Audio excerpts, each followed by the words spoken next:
grands auteurs en management international. Bonjour Ulrike Meyerhofer. Bonjour. Ulrike, vous êtes professeur des universités en poste à l'IAE de Nice, Institut d'administration des entreprises, Université Côte d'Azur.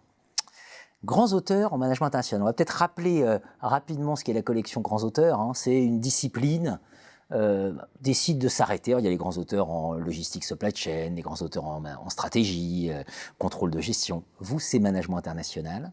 Et donc, on s'arrête et on se dit, mais au fait, qui sont un peu nos pères fondateurs? Voilà, c'est ça l'idée. Tout à fait. Donc aujourd'hui, on est dans un contexte mondial qui est en forte mutation. L'actualité le montre. Et on se pose de nombreuses questions liées au management international. C'est-à-dire, quels sont les acteurs qui se développent sur les marchés internationaux, quelles sont leurs stratégies, quels sont leurs modes de fonctionnement, leurs pratiques managériales, comment réussir aujourd'hui à l'international. Et donc notre champ, qui est le champ du management international, connaît un nouvel intérêt auprès des dirigeants d'entreprise, auprès des décideurs politiques, mais aussi auprès du grand public. Et l'ambition de notre ouvrage est de présenter de manière synthétique les apports des grands auteurs en management international, car nous pensons que ces travaux peuvent apporter des éléments de réponse aux défis qui sont posés par la mondialisation économique. Alors, c'est un bel ouvrage, un gros ouvrage. On imagine d'abord, on comprend pourquoi vous êtes engagé dans cette coordination, on imagine d'abord qu'il y a quand même des collègues qu'il faut coordonner, c'est un ouvrage collectif. Tout à fait. Donc, nous avons réuni pour cet ouvrage collectif 36 enseignants-chercheurs.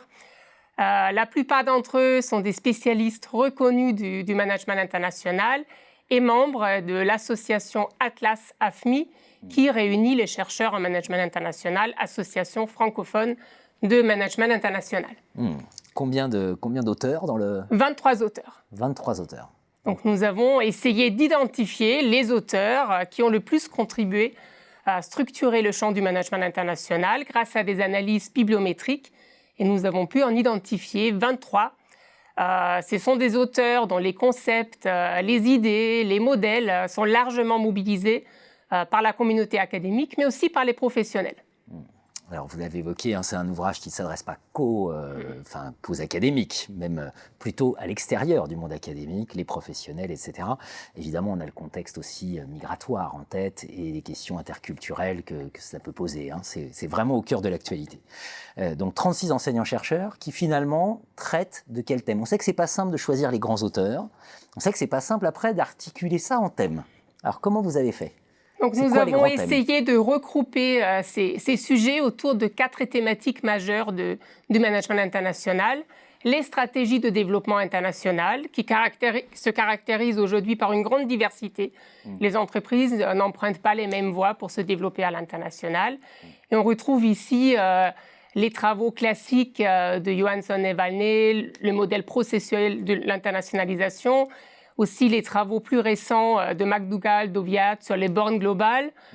Ensuite, nous avons aussi traité le choix des modes d'entrée, qui reste une décision stratégique importante pour les entreprises et qui est guidée par des facteurs internes et externes, avec notamment le modèle de Danning qui explique les choix d'investissement des entreprises et leur localisation. Nous avons aussi traité l'organisation, le management des entreprises multinationales, qui sont marqués par l'interdépendance du siège, des filiales, des rôles qui évoluent dans le temps, avec le modèle de la transnationale développé par Bartlett et Ghoshal.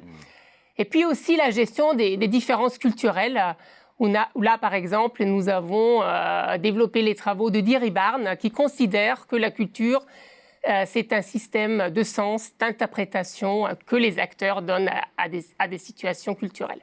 Donc 4 grands thèmes pour donner envie d'aller lire. On va peut-être rappeler que, par exemple, notamment chez Bartlett et Ghoshal, on se rend compte que les enfants peuvent apprendre aux parents. C'est ça, un des grands enseignements de la recherche sur les multinationales. Il peut y avoir des inversions. Voilà.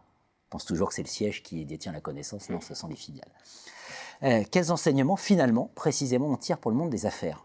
Donc les thématiques aujourd'hui qui sont traitées dans le livre peuvent intéresser les grands groupes, mais aussi les PME et les startups qui sont aussi ambitieuses pour se développer à l'international. Et on voit que ces travaux restent d'une grande richesse et contribuent à une meilleure compréhension des enjeux qui sont liés à la mondialisation économique.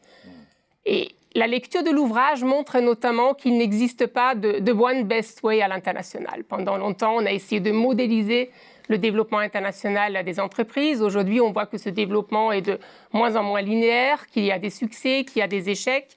Et donc, les entreprises doivent s'adapter en permanence aux évolutions culturelles, économiques, technologiques qui aujourd'hui s'accélèrent dans les différentes régions du globe. Et dans cette perspective, le champ du management international doit aussi se renouveler, mais on doit tout de même s'appuyer sur les travaux fondateurs qui sont présentés dans le livre. On l'a dit, hein, les entreprises bien sûr, les professionnels bien sûr, les politiques aussi probablement, de très nombreux enseignements à tirer de ces travaux de recherche sur le management international. Merci Ulrike. Merci.